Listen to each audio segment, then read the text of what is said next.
राहुल गांधी के पीएम को Rafale deal पर 20 मिनट बहस करने की चुनौती देने पर जमकर वार पलटवार।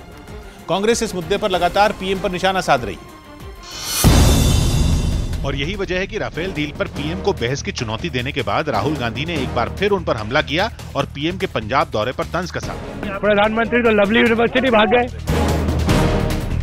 लेकिन राहुल गांधी की पीएम को दी गई चुनौती पर बीजेपी ने भी करारा जवाब दिया और कांग्रेस की मंशा पर सवाल खड़े किए।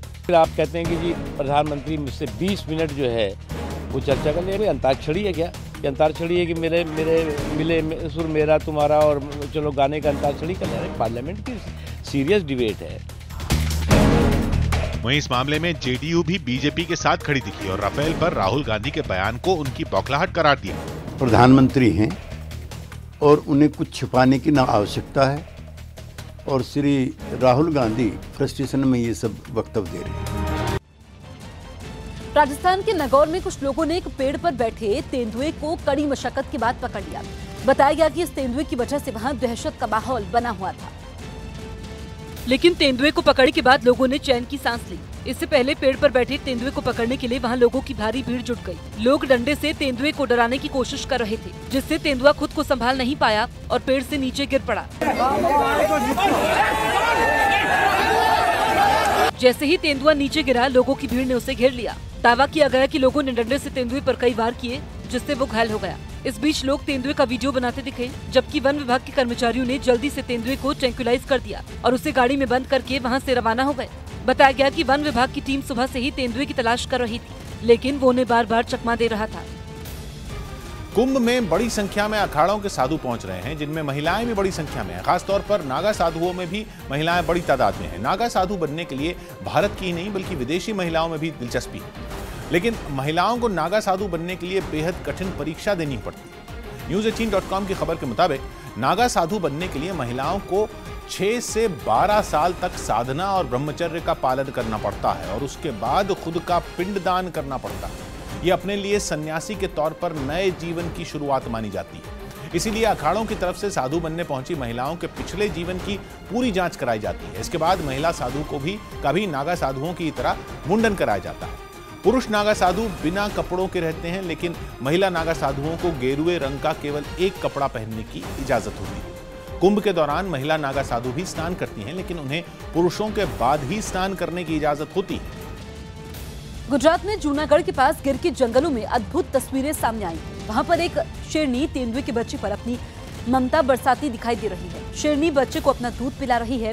यहाँ तक कि शेरनी के बच्चे भी तेंदुए के बच्चे के साथ ही खेलते दिखाई दे रहे हैं। गिर में वन विभाग वेस्ट के डॉक्टर धीरज मित्तल के मुताबिक वन विभाग पिछले 5-6 दिनों से इस पर नजर रख रहा है। उन्होंने बताया कि वन विभाग के सामने ऐसी घटना पहली बार हो रही है। फिलहाल ये बात अभी तक साफ नहीं हो पाई है कि तेंदुए का बच्चा शेरनी के पास कैसे पहुंचा। हालांकि वन विभाग तेंदुए की मां की तलाश में जुट गया है।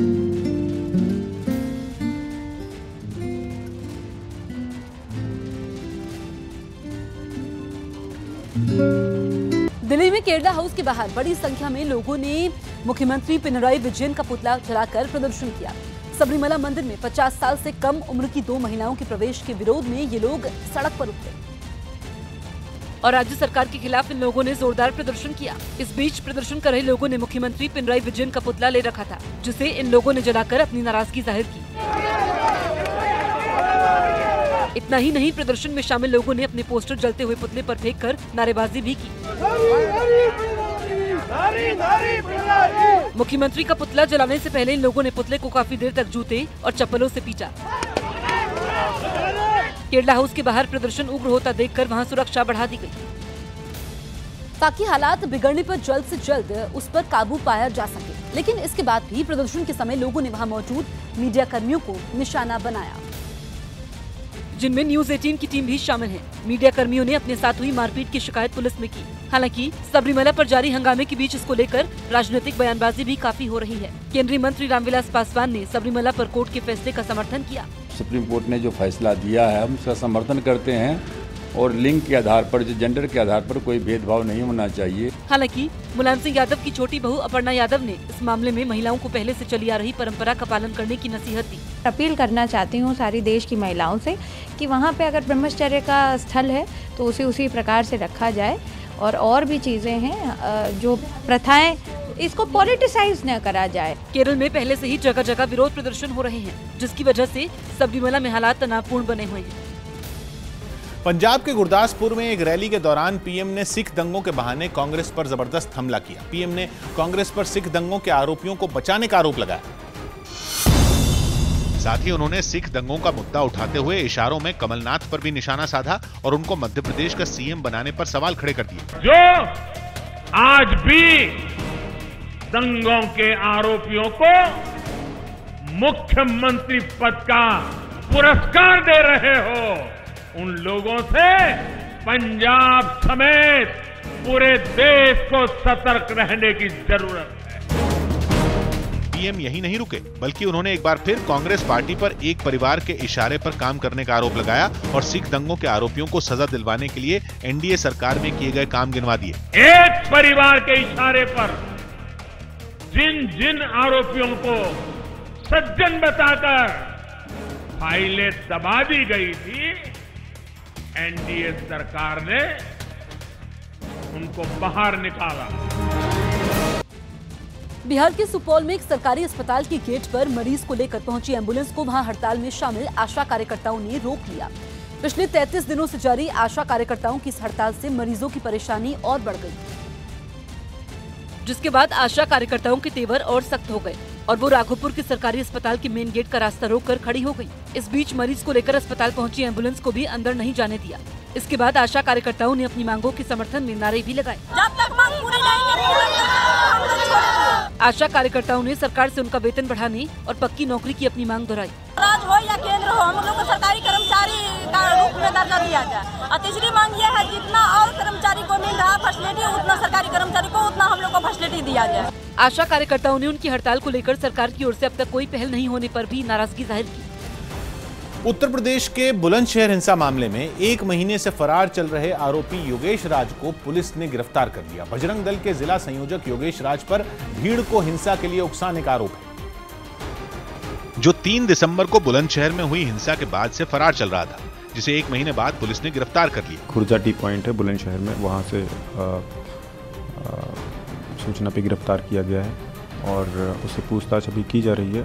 आगे की जो भी विधिक कार्रवाई है वो की जाएगी पूछताछ के बाद। वहीं बुलंदशहर हिंसा में शहीद हुए इंस्पेक्टर सुबोध सिंह के परिवार वालों ने आरोपी योगेश राज की गिरफ्तारी पर खुशी जताई।